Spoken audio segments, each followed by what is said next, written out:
آداب ناظرین، سیارہ نیوز ٹی وی میں آپ کا خیر مقدم ہے۔ آئیے دیکھتے ہیں کچھ اہم خبریں۔ سول کوڈ کا ہندوستان جیسے ملک میں نفاذ دشوار کن مرحلہ ہے، جہاں ہر ریاست کا کلچر، تہذیب و تمدن مختلف ہے۔ حکومتیں اور سیاسی جماعتیں اسے انتخابی وعدے کے طور پر استعمال کرتی آئی ہیں اور مابعد انتخابات سے اسے بھلا دیا جاتا ہے۔ ان خیالات کا اظہار پروفیسر فیضان مصطفیٰ، سابق وائس چانسلر نلسار یونیورسٹی نے اولین سغرا ہمایوں مرزا یادگاری خطے میں مہمان مقرر کی حیثیت سے خطاب کرتے ہوئے کیے۔ شعبہ تعلیم نسوان مولانا آزاد نیشنل اردو یونیورسٹی نے صفدریہ گرلز ہائی اسکول کے اشتراک سے اس یادگاری لیکچر کا انعقاد کیا۔ پروفیسر سید عین الحسن وائس چانسلر مانو نے صدارت کی، جبکہ پروفیسر فاطمہ علی خان، سابق صدر شعبہ جغرافیہ عثمانیہ یونیورسٹی نے مہمان خصوصی کی حیثیت سے شرکت کی اور خطاب بھی کیا۔ ابتدا میں صدر شعبہ ڈاکٹر آمنہ تحسین نے خیر مقدم کیا اور اس یادگاری لیکچر کے اغراض و مقاصد بیان کیے۔ اس موقع پر سماجی مسئلہ اور حیدرآباد میں تعلیم نسوان کی علمبرداری سغرا ہمایوں مرزا کی زندگی پر تیار کی گئی اور ایک ڈاکیومنٹری بھی نمائش کی گئی۔ پروفیسر فیضان مصطفیٰ نے واضح انداز میں کہا کہ آزادی مذہب کی بنیاد پر یکساں سول کوڈ کی مخالفت زیادہ دیر تک نہیں کی جا سکتی، اس کے بجائے آرٹیکل 29 کے تحت حق ثقافت اس کے لیے بہترین ڈھال ہو سکتی ہے۔ آخر میں صفدریہ گرلز ہائی اسکول کے سیکریٹری ہمایوں علی مرزا نے ہدیہ تشکر پیش کیا۔ اسٹیٹ اور سٹیزنز کے بیچ ایک سیکریٹ کووننٹ ہے۔ حکومت کیا کیا کرے گی، لوگوں کے حقوق کیا ہوں گے، کیا ریلیشن شپ ہوگی سٹیزن کی اسٹیٹ سے۔ اس معاہدے میں فریڈم آف ریلیجن کا وعدہ ہے آپ سے، لیکن فریڈم آف ریلیجن اور مذہب کی آزادی دستور میں جتنے بھی بنیادی حقوق دیے گئے ہیں ان میں سب سے نیروسٹ پاسبل فنڈامنٹل رائٹ بنایا گیا ہے، اور شاید صحیح بنایا گیا ہے، کیونکہ مذہب after all Relic of past ہے۔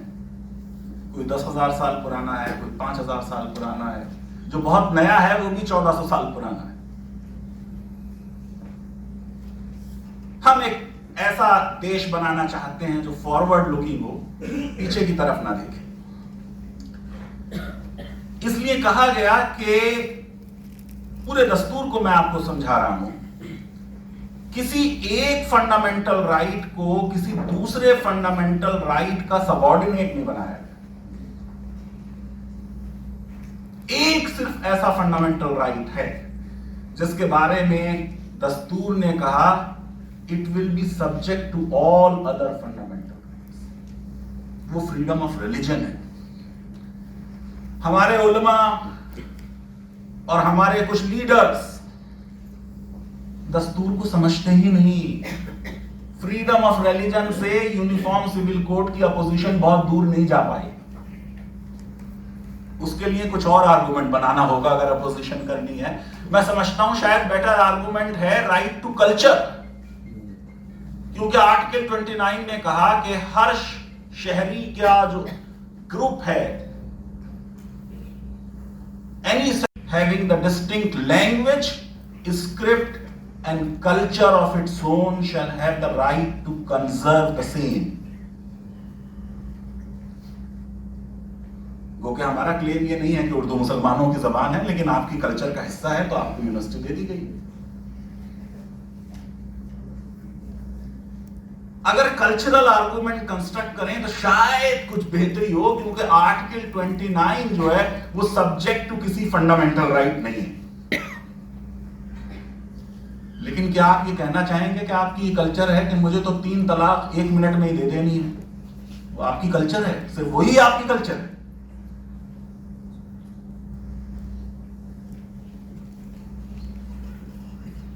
جہاں مذہب کی بھی آزادی ہے وہاں آپ کو ثابت کرنا ہوگا، تب وہ آزادی ملے گی کہ وہ چیز آپ کے مذہب کا ایسنشیل فیچر ہے۔ اور ایسینشل فیچر وہ ہوگا جس کو اگر لے لیا جائے تو آپ کے مذہب کو آپ پہچان نہیں پائیں گے. کیا آپ یہ کہہ پائیں گے کہ اگر 3 طلاقیں ختم ہو گئیں یا 4 شادیوں کا پروویژن ختم ہو گیا, چاہے وہ ایکسیپشن ہی ہو, ریئر ایکسیپشن ہو, تو آپ اپنے مذہب اسلام کو نہیں پہچان پائیں گے؟ کیا اسلام انہی 2 چیزوں کا نام ہے؟ اس لیے آپ اس کو فریڈم آف ریلیجن کی بنیاد پہ بھی شاید جسٹیفائی نہیں کر پائیں گے. پبلک میٹنگز میں تقریریں کرنا آسان ہے, جب کورٹ میں آرگومنٹ ہوتے ہیں لیگل, اس کی اسکروٹنی ہوگی, دوسرا لائر کاؤنٹر سوال پوچھے گا, جج سوال پوچھے گا, نظیر مانگے گا آپ سے کہ دکھائیے کہاں ہے مذہب کا ایسینشل حصہ, آپ نہیں دکھا پائیں گے. اور آپ اس لیے نہیں دکھا پائیں گے کیونکہ آپ تو اپنے آپ اپنے حلف نامے میں کہہ چکے ہیں کہ گناہ ہے. جس چیز کو آپ کہہ رہے ہیں گناہ ہے, اسی پہ اصرار ہے. میں نے جسٹس کورین جوزف سے پوچھا تھا, جو شاعرہ بانو کے کیس میں تھے, کہ آپ نے یہ فیصلہ کیوں دیا؟ ان کا میں کیا کرتا, ایک ریلیجس لا کی بات ہو رہی تھی. ریلیجس لا میں لا اور موریلٹی کی تقسیم نہیں ہوتی. یہ تو تمہاری ویسٹرن لا کی ٹریڈیشن ہے کہ تم کہتے ہو کہ کوئی چیز جو ہے وہ امورل بھی ہو سکتی ہے اور پھر بھی لیگل ہو. لیکن جب تھیولوجیکل لا کی بات کرو گے تو جس کو آپ گناہ کہو گے اس کو میں کہوں گا کہ یہ لیگل ہے. آپ نے خود لکھ کے دیا کہ گناہ ہے, اس لیے میں تو اس کو نہیں مانتا.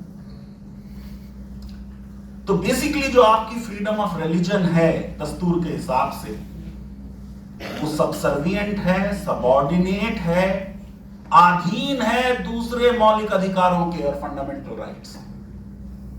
یعنی اگر کوئی کانفلکٹ ہوگا رائٹ ٹو ایکویلٹی میں, جینڈر جسٹس ظاہر ہے کہ رائٹ ٹو ایکویلٹی کا حصہ ہوگا, اور آپ کی فریڈم آف ریلیجن میں تو رائٹ ٹو ایکویلٹی پریویل کرے گا. کوئی اس سے آپ بچ نہیں سکتے.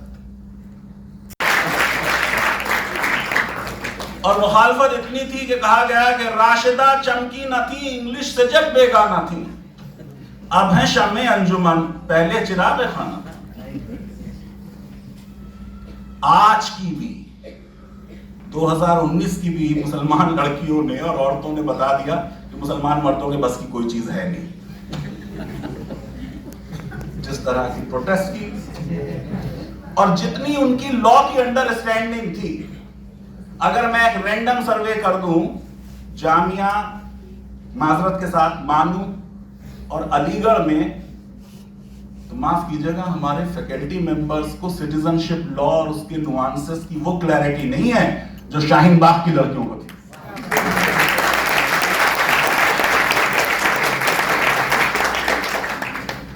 میں تو آئین اور دستور پڑھاتا ہوں, آج تک میں نے ملک میں کبھی نہیں دیکھا, اور 70 سال 75 سال میں امرت کال کے آنے تک کبھی اتنی پریمبل نہیں پڑھی گئی اس ملک میں جتنی اس دوران پڑھی, اور اس کے بعد اب لگاتار پڑھی جا رہی ہے. وہ ریپبلک ڈے کی سیلیبریشن کا حصہ ہو گئی. تو سب کو لبرٹی اور ایکویلٹی اور فریٹرنیٹی اور equality of states and opportunity ہماری بچیوں نے پڑھا. Lecture series on particularly on Sughra Humayun Mirza. You must have noticed Professor Faizan Mustafa, as usual. See, he is extensive and thorough on law, and then particularly law of inheritance and personal law.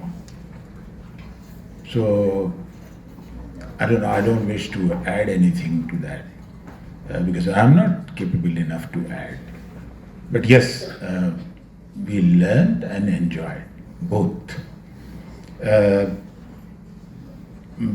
One thing is very clear, in fact, and this department deserves that Professor Faizan Mustafa is having a very special corner in his heart for women.